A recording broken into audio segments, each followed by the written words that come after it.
Okay, this is going to be my last video I do as far as tips on shooting. Um, as I've said in my last video about, the conditions that you have to prepare for hunting is different than what you'd be shooting on the range.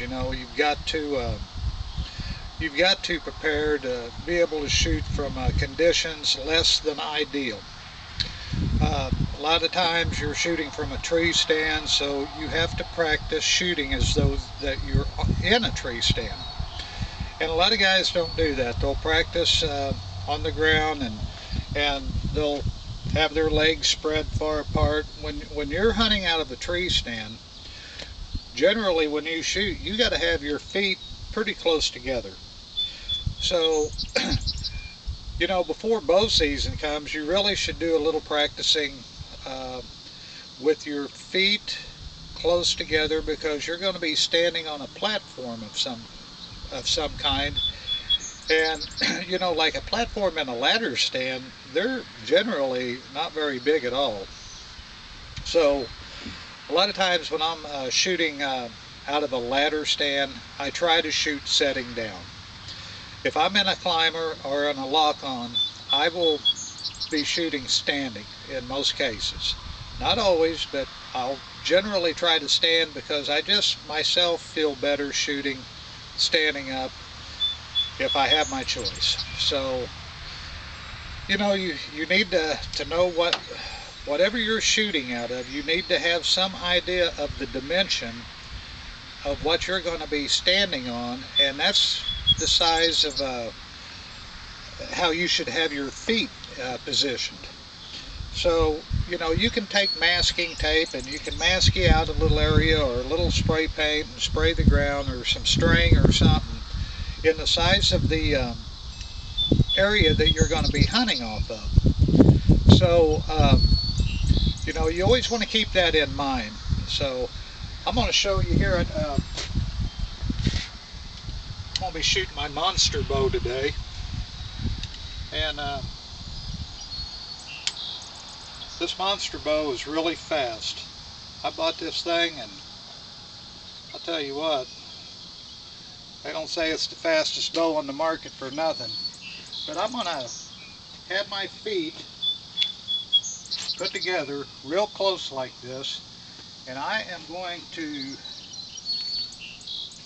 shoot this arrow just like that. And I've got my feet basically together. If I was out on the range, I'd rather have my feet a little farther apart, but I can't do that hunting, and because I'm not going to have that much room to shoot off of. Another thing that you should always practice is, if you're hunting out of a deer stand or blind, you need to be able to shoot setting down. So you want to get you a little chair or a little cot or a stool or something, and you need to practice shooting setting down, and your draw as well.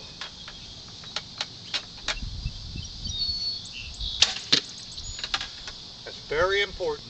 A lot of people don't practice the way that they should. They'll either be standing up, and they just don't practice the way that they're actually going to be shooting when they're out hunting. You got to keep all that into consideration, because there is a big change, a big difference from shooting out in a deal like a target range than being up in a tree, and a lot of guys just don't account for that. So always keep that into consideration, that you need to practice shooting with your feet close together, and you need to practice shooting while you're setting down.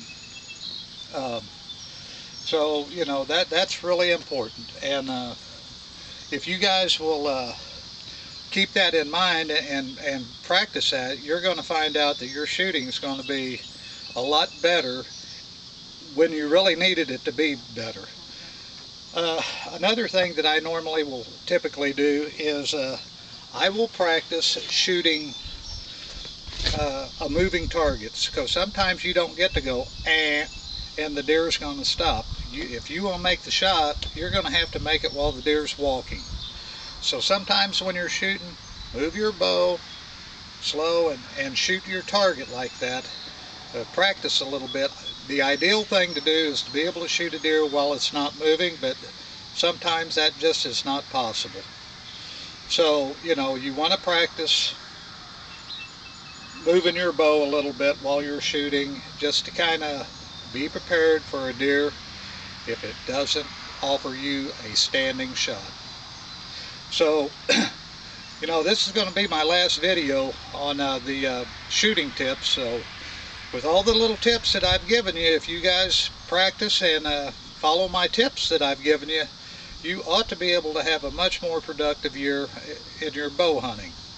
So, you know, I hope you guys all have a really productive year, and you know, I'm hoping to have a productive year myself, and for 2011, let's just see what we can get done. So I'll see you guys on my next video whenever I get around to making it. I'll see you guys later.